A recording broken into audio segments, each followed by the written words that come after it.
Mä ajan mäkipyörällä, alamäkipyörällä, kisaa. Laajavuoressa Jyväskylässä. Kotipaikka kunnolla.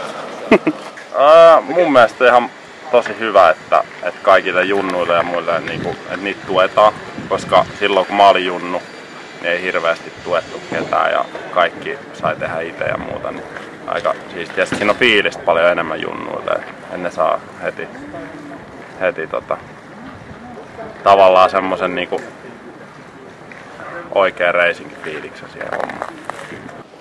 Tiimihän on totta kai Suomen paras.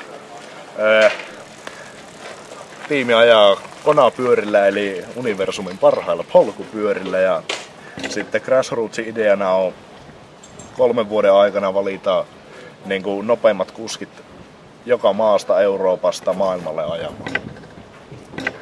Tässä Shimanon Seinti jarrut, alamäkipyöräilyyn tarkoitetut nelimäntäiset.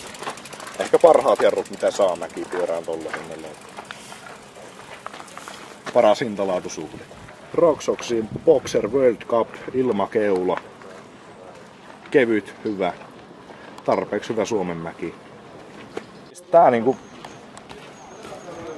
ei antautunut siellä. Tää kesti tosi hyvin kovassa vauhdissa ja